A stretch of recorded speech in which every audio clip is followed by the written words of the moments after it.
of the New Testament. Mark, Matthew, Luke, and John.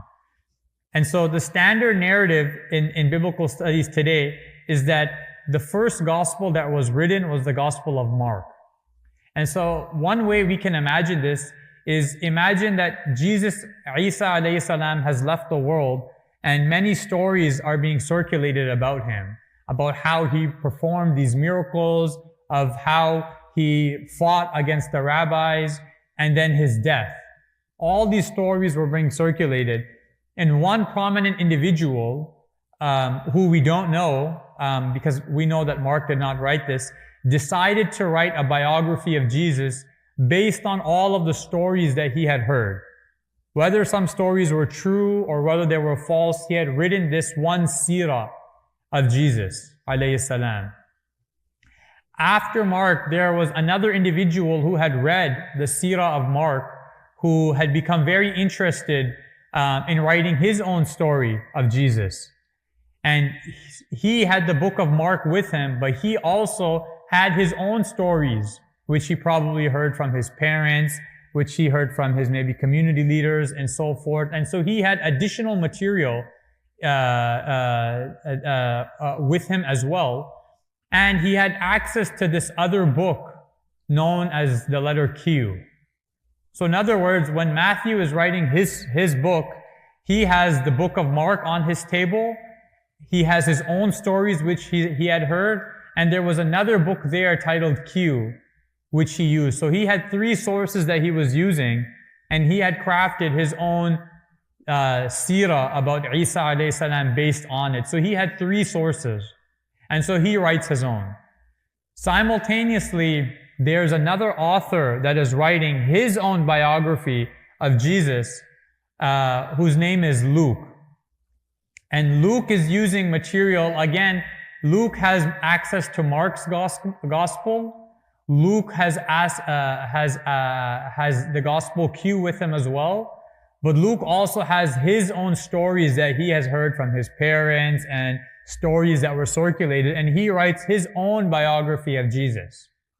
And so Luke and Matthew both are using two sources which are very identical, are using the same two sources of Mark and Q, but they also have their own sources which are unique to them. And so there are a lot of parallels between Luke and Matthew. And then the final gospel, the Gospel of John, he only has access to Mark, and he has access to his own stories, and he writes his own biography of Jesus. So these are four biographies of Jesus that are all written with Mark using simply his own sources, Matthew and Luke using both Mark and Q and their own additional sources, and then John, who's using Mark and his own sources. And so that's how we derive at these four Gospels. And so when one reads the different Gospels, they will see that when they read, for example, Matthew and Luke, they will feel that it's almost exactly the same as Mark, but it has some additional stories that are being missed. And they're missing some other stories. But the general framework of beginning to end feels like it's the exact same. But when somebody reads the Gospel of John, they will feel as if they're reading something completely brand new, as if this person didn't have access to these books. Now, the reason why this is extremely crucial, so the Gospel Q, we don't have access to. There's no gospel out there that we know that's called Q, that we can read from beginning to end. The Gospel Q is extracted from reading these different Gospels and seeing the similarities. But the reason why Q is so fascinating is because many scholars will argue that Q is the Injeel. Q, the Gospel source Q, and everything that's inside of it, most of the ulama will say is the Injeel. And so, with our framework today, we are going to look at what biblical scholars, this framework is not a Muslim framework. This is a framework developed in biblical studies that is now the standard narrative as to how the Bible was written. But looking at their conclusion, we can point to it and say, we think we found the Injeel. And so now we are going to discuss what exactly that is. So what exactly is the Q source? So the Q source contains a lot of the teachings of Jesus that he teaches through the mithal, through the parables. And one of the parables Allah mentions in the Quran in Surah Al-Fath at the ending, which gives us some sort of affirmation that Jesus did teach in parables. The Q talks about the mission of John the Baptist, which is Yahya alayhi salam, the Sermon on the Mount, which we will see shortly, the Lord's Prayer, which is a beautiful dua that Isa alayhi salam makes. And Q source does not mention anything related to the crucifixion. Nothing about Jesus being crucified is mentioned in this source, which is very interesting because if that is at the heart of Christianity, why is it in this additional source? It's not mentioned at all. And so the closest thing that we kind of have to what's Q is kind of what's called the Coptic Gospel of Thomas, which is a bunch of hadith about Isa alayhi salam. And one of the things to really understand about Isa alayhi salam, as we're going to get into, is that the Sharia that he brought was not a big law code like Musa alayhi salam. Musa alayhi salam brought a full law code for his people, but Isa alayhi salam did not bring something like that. Isa alayhi salam's teachings largely according to the Quran, Allah said He made certain things halal for them. أُحِلَّ لَهُمُ الطَّيِّبَاتِ. Some of the things that were some of the constrictions and difficulty of the law of Musa alayhi salam, which only got worse based on the actions of the Israelites, Isa alayhi salam came to ease, to make it easier on them. And when he started making changes to the law, he got a lot of pushback from the rabbis, claiming that he was changing the law. So for instance, Jews are not allowed to work on the Sabbath, on the day of Saturday. And many of them have a very radical conception of what that work means. And, the relationship with using technology and leaving the house and so forth. And so when Isa alayhi salam came, one of the things that he did is that in certain instances, he made it halal for them to work on Saturday. And the rabbis rebuked him by saying, how could you make changes to the law of Moses? And Isa alayhi salam responded very beautifully, and he said, the Sabbath was created for man. Man was not created for the Sabbath. In other words, he's saying these laws are created to facilitate ease for us. We are not created for the law. We are not meant to serve the law. The law is meant to serve us. And as we'll see, a lot of his teachings had to do with the state of the heart. Because the rabbis knew the law inside out. And they in fact knew the law so well that they knew how to cheat it. And Allah subhanahu wa ta'ala in the Quran alludes to the fact that they used to cheat the law by going through these loopholes. And so what Isa alayhi salam was doing is his mission largely was a mission of changing the heart. He did not came to change the law except in certain instances, but the diseases that were in the heart of the rabbinical class, he came to address and to define the core problems within them.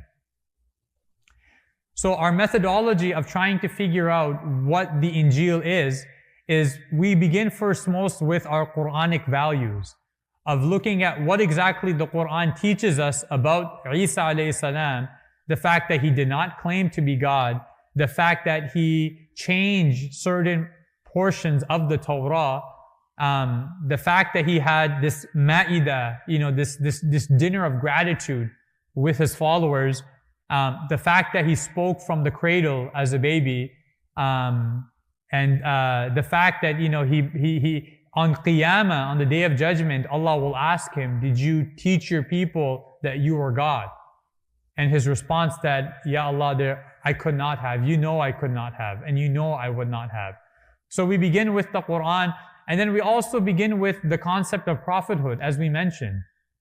In Islam, there are 4 qualities of prophethood, as we mentioned, that prophets are sinless, that prophets have to speak the truth, that prophets have to convey the message, and that the prophets have intelligence, fatana. These are the 4 qualities that all prophets have. And so if we read anything in the biblical scriptures that negate any of these qualities, ultimately we conclude that those could not be true. And so the biblical idea of the sin of Eve and the adultery of Lut, and the adultery of Dawood alayhi salam. These are all biblical concepts which the Quran is cleaning up and refining and reminding the believer that this is not something that I have sent down.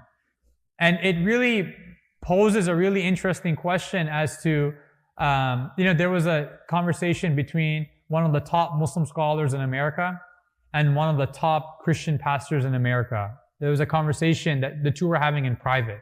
And this scholar told me, so I know. And he looked at the pastor and he said, how could you believe in a prophet committing adultery? Because in the Bible, David commits adultery. And according to the Bible, Sulaiman alayhi salam, worships 99 idols, the idols of all of his wives and his concubines. And he said, how could you take somebody like that as a role model? And the pastor was really struck and didn't really have a good answer.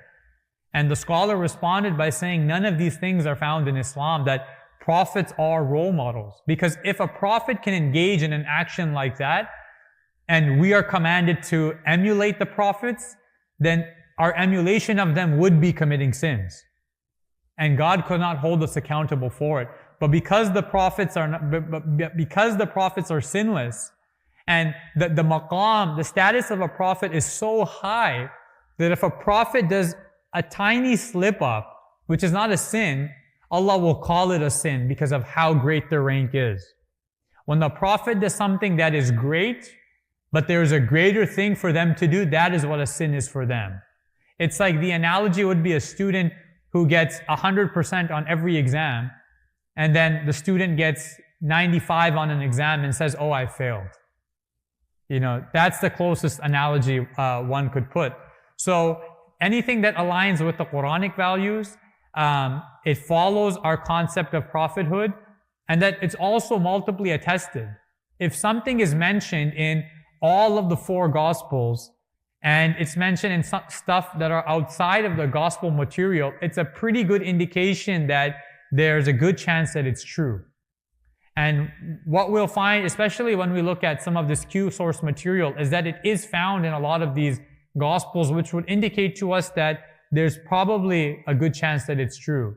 And that if something is Q source material. And so as we mentioned yesterday, Injeel is a Greek word that was Arabized, which means the good news. And I did confirm, and that Injeel does in Arabic mean bashara, glad tidings. So in the Mu'jam Kabir and in the Arabic dictionaries, that's what they mention, that it means good news. And that the Injeel is not to be mistaken for the 4 Gospels. The Injeel is the teaching of Jesus, whichever was uttered from his mouth. And most likely, Allahu A'lam, the Injeel was never written down. It was never written down. It was an oral teaching because in the pre-modern world, revelation and most teachings and stories are always oral. They were always written down, usually when there were some questions around its authenticity and so forth. But the Injeel most likely was just oral teachings that everybody knew. That may have been written in small portions, but the idea of it being written as a full book, Allahu A'lam, I don't think so. And so the primary teachings of Isa alayhi salam, according to the Quran, and from what we know, is that he confirmed the Torah while making slight changes to it. And one of the interesting things about Isa alayhi salam as a baby, as a child, is he would go around Jerusalem, in these different cities, and he would teach the Torah. And the rabbis would always ask him, who taught you the Torah? That how could you be a master of this law at such a young age? And the reason is because he was directly taught from from Allah subhanahu wa ta'ala, from Jibreel alayhi salam. And so he was a master of the Torah. He was not